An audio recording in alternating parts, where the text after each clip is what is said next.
শীতকালে মূলো নিয়ে বাড়িতে যা হয়। মা সকালে কি রান্না করেছো? খুব খিদে পেয়েছে। মূলো ভাজা আর রুটি করেছি। যা গিয়ে খেয়ে নে।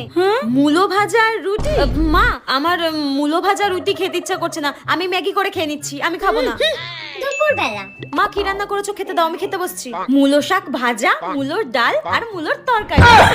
এই শীতকালে মূলো খাওয়ার যা মজা না রে, আমার তো জিভে জল চলে আসে মূলো দেখলে। মূলোটা যা টেস্টি টেস্টি করে রান্না করবো না, দেখবি খাবি আর হাত চাটবি।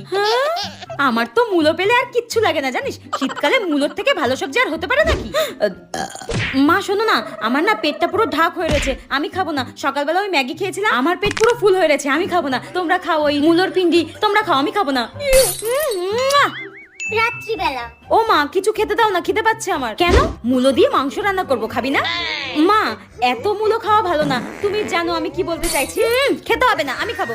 এই শীতের সময় লেপের তলায় মূলো খেয়ে এসেছি।